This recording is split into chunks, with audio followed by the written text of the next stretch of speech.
Hello everybody, I am Muhammad Imtiaz. You are most welcome to your YouTube channel ITZ English Classes. In this period, I have to talk with you about the classification of words.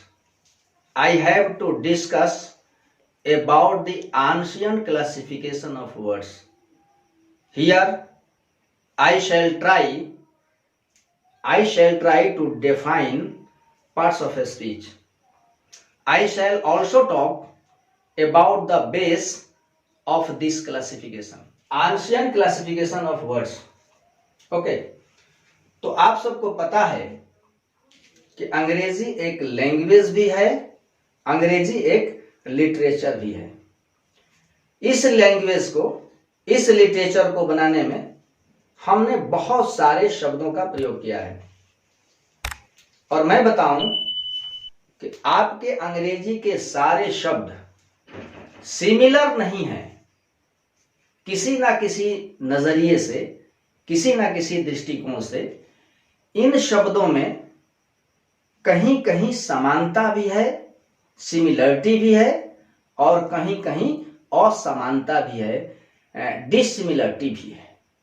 और इसी डिससिमिलरिटी के आधार पर, on the basis of डिससिमिलरिटी, है ना, शब्दों को classify किया गया। तो क्लासिफाई करने का जो बेस था वह शब्दों में असमानता थी, डिससिमिलरिटी थी।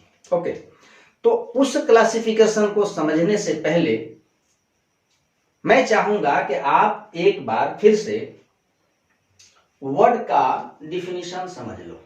वर्ड का मतलब होगा अ मीनिंगफुल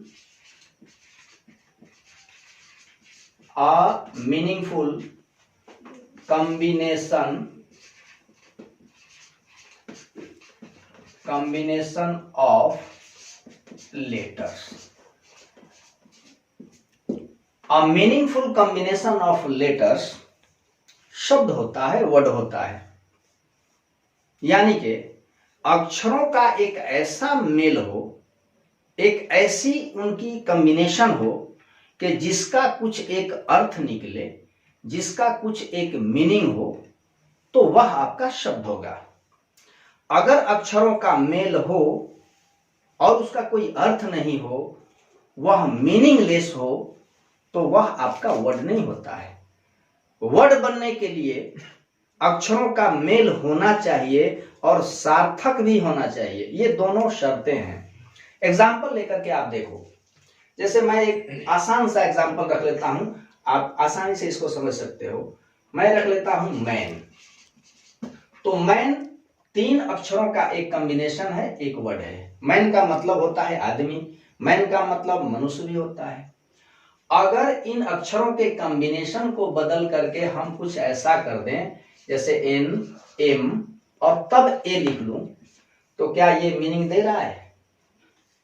इस कॉम्बिनेशन का कोई एक मीनिंग नहीं है, यानी कि ये आपका वर्ड नहीं है। लेकिन MAN मीनिंगफुल है, ये आपका वर्ड है। ठीक है, तो आपने बहुत सारे वर्ड्स बनाए, है ना। और आप देखो, जैसे कि एक मैन हुआ। अब मैं एक और वर्ड ले लेता हूं, ऑनेस्टी। ऑनेस्टी का मतलब ईमानदारी। अगर इन अक्षरों के कॉम्बिनेशन को बदलोगे तो फिर ये सेंसलेस हो जाएगा, अर्थहीन हो जाएगा। जैसे मैं लिख लूं, इसका कोई अर्थ नहीं होता है, ये आपका वर्ड नहीं है, लेकिन ऑनेस्टी आपका वर्ड है। ठीक है, अब समझो कि क्लासिफिकेशन का बेस क्या है। मेरा एक क्वेश्चन है आपसे, आप ये बताओ कि क्लासिफिकेशन क्यों होता है, या फिर शेयरिंग क्यों हो जाती है ना। Why there happens sharing between two brothers, 2 भाइयों के बीच में बंटवारा क्यों हो जाता है कि नहीं। देखो, आप दैनिक जीवन से आप एग्जांपल लेके देखो। जब तक भाई अनमैरिड हैं तब तक सब कुछ ठीक ठाक है, लेकिन जैसे ही मैरिज हो जाता है उनके बीच साल 2 साल के बाद शेयरिंग हो जाती है। क्यों ऐसा होता है? ऐसा इसलिए होता है कि जब मैरिज होने के बाद फैमिली आती है, बच्चे आ जाते हैं, तो उन दोनों के विचार जो हैं बदल जाते हैं, और जैसे ही विचार बदलते हैं उनके बीच शेयरिंग आ जाती है, बंटवारा हो जाता है। ठीक है, यानी कि जब उनके बीच समानता होती है विचारधारा की, थॉट्स की, तब तो सब ठीक है। विचारधारा बदल गया, शेयरिंग हो गई, क्लासिफिकेशन हो जाएगा। वैसे ही शब्दों में हो जाएगा। जैसे आगे देखो आप, मैन एक आदमी का, ये विजिबल है, ऑनेस्टी जो है इनविजिबल है, यानी कि इन दोनों शब्दों में समानता नहीं है, इन दोनों शब्दों में अंतर है, और इसी अंतर के बुनियाद पर आपके शब्दों का क्लासिफिकेशन हो जाता है। ठीक है, जब हम शब्दों का वर्गीकरण करने चले तो सबसे पहले हमने नाउन को चुना। इसको चुना, नाउन को। देखोगे मैं इस वर्गीकरण को अपने अंदाज में एक नए तरीके से आपको समझाने की कोशिश कर रहा हूं। तो सबसे पहले हमने क्या ले लिया? नाउन ले लिया। ओके, ये आपका नाउन हो गया। ठीक है, अब रही बात, देखो आपके इंग्लिश लैंग्वेज में, है ना, नाउन के अलावा कुछ नहीं है, या ये कहने दो मुझे कि दुनिया में नाउन के अलावा कुछ है ही नहीं, जो कुछ भी है वो नाउन है। ठीक है, तो सबसे पहले आपने क्या ले लिया? नाउन। और नाउन का मतलब होता है नाम, एनी नेम। एनी नेम, जैसे कि आपने एक नाउन ले लिया राम। ठीक है, नाउन ले लिया। राम के लिए आप तो हर सेंटेंस में सब्जेक्ट के रूप में राम राम नहीं यूज कर सकते। जैसे मान लो अगर मैं राम के ऊपर एक लेख लिखूं, वही दशरथ पुत्र राम, तो मेरा लेख कैसा बन रहा है? सुनो तो, राम दशरथ के पुत्र थे, राम राजा के लड़के थे, राम धर्मावलंबी थे, राम शांति प्रिय, शांति को प्यार करने वाले थे। तो हर सेंटेंस में अगर राम राम बोला जाए तो आपकी भाषा का जो अट्रैक्शन है, भाषा का जो आकर्षण है, वो खत्म हो जाएगा। तो हम क्या करते हैं कि भाषा को आकर्षक बनाने के लिए नाउन के लिए कुछ और लेते हैं। तो हम नाउन के लिए क्या ले लेते हैं? राम के लिए हम ले लेते हैं ही। क्या ले लेते हैं? ही। कभी लेते हैं डैट, कभी ले लेते हैं हु, और कभी ले लेते हैं somebody वगैरह वगैरह। अब आप देखो कि ये जो एक ग्रुप बना, मैंने कहा है कि जो भी कुछ बना है लैंग्वेज में नाउन से बना है। तो यहां तो तुम्हारा नाउन बन गया कौन सा? राम, है ना। राम को आप, ये राम आपका लॉर्ड भी हो सकता है ना। अब इनके लिए आपने ही का यूज किया, डैट का यूज किया, हु का यूज किया, समबडी का भी यूज हो सकता है, बहुत तरह के आज आ सकते हैं वर्ड्स। तो ये जो एक कैटेगरी बना, आपने इसका नामकरण क्या रखा? प्रोनाउन। ध्यान से समझोगे, पहले नाउन बना, इसके बाद क्या बना? प्रोनाउन। चलिए, दो तो बन गए, नंबर एक आपका यहां है, दूसरा कहां है? प्रोनाउन हो गया। अब जब इस नाउन की या इस प्रोनाउन की, दोनों की, इस नाउन की भी और इस प्रोनाउन की भी, आपने जब क्वालिटी बताना हुआ, आपको इसका गुण या दोष बताना हुआ, तो आपने क्या कहा? कहा कि टॉल, कहा कि रिच। तो इस तरह के शब्दों को भी, इस तरह के शब्दों की भी एक समूह बनता गया, और इसको आपने क्या कह डाला? एडजेक्टिव नाम दिया। ध्यान से समझोगे, नाउन बना, उसके बाद प्रोनाउन, क्वालिटी जब बताना हुआ तो आपने टॉल, रिच, पुअर वगैरह वगैरह बनाया, नाम क्या रखा? एडजेक्टिव। ये बना तीसरा ग्रुप। ठीक है, अब देखिए, जब इस नाउन ने या इस प्रोनाउन ने कोई एक्शन किया, कोई कार्य किया, तो आपने कहा गो, आपने कहा कम। ठीक है, इस तरह के शब्दों की भी एक श्रृंखला बनी, एक समूह बना, जिसको आपने क्या कह डाला? वर्ब कह डाला। ये चौथा ग्रुप आपका बन गया। ठीक है, अब वर्ब की जब कोई एक मेरिट नजर आई या उसकी डिमेरिट नजर आई तो आपने एक और भी शब्दों का समूह बनाया। वर्ब की मेरिट बताने के लिए कहा कि फास्ट,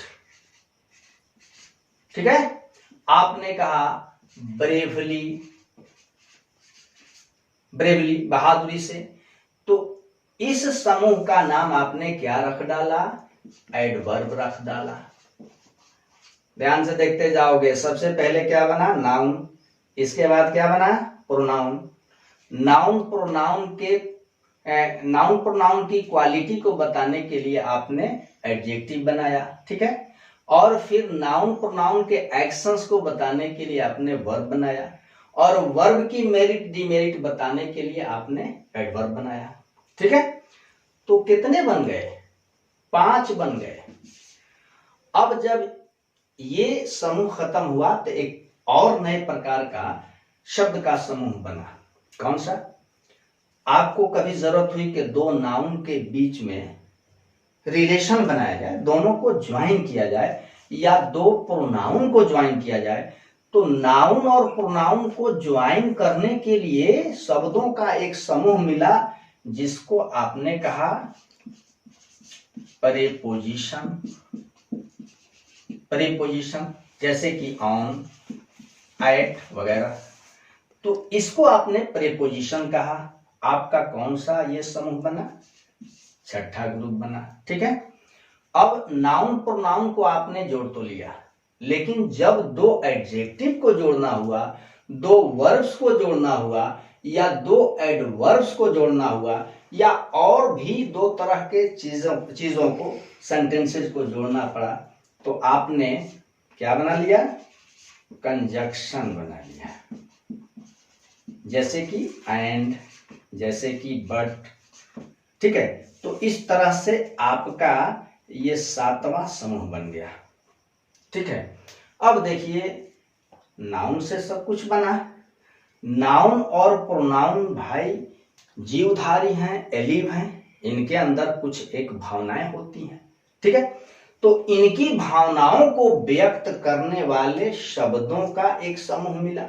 जैसे आपने कहा एलास, है ना, आपने कहा हुर्रा, तो इसमें क्या दिखा आपको?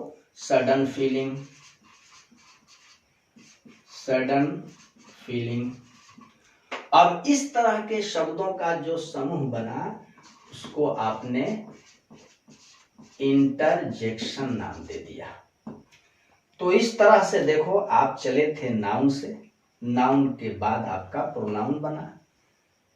इनको जो जिसने क्वालिफाई किया वो एडजेक्टिव बना।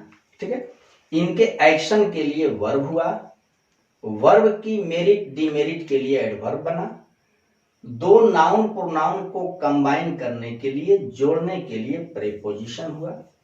इसके अलावा बाकी शब्दों वगैरह को जोड़ने के लिए कंजक्शन, और इनकी फीलिंग को व्यक्त करने के लिए क्या बना दिया? इंटरजेक्शन। कितने बन गए? 1 2 3 4 5 6 7 8। आप अब समझ लो कि on the basis of use all English words have been classified into 8 groups। 8 groups है कि नहीं? Each of them is called parts of speech। यही सब आपके क्या हैं? parts of speech। ठीक है, तो मैंने प्रयास किया समझाने का कि वर्ड क्या होता है, फिर प्रयास किया कि शब्दों का जो क्लासिफिकेशन है किस आधार पर हुआ, अंत में प्रयास किया कि पार्ट्स ऑफ स्पीच क्या है, किसको हम पार्ट्स ऑफ स्पीच कहेंगे। ठीक है, तो सारे तो शब्दों की क्लासिफिकेशन हो गई। अब देखिए, इस पीरियड के बाद मेरा ये सेशन आगे बढ़ता जाएगा स्टेप बाय स्टेप। इसके बाद मैं क्लासिफिकेशन वर्ड्स का part 1, part 2, part 3, part 4, part 5, part 6, part 7, part 8 means कभी पहली बार नाउन पढ़ेंगे, फिर प्रोनाउन वगैरह वगैरह पढ़ते जाएंगे, एक ये टर्म चल पड़ेगा। ओके, फिर मिलता हूं मैं आपसे अगली पीरियड में।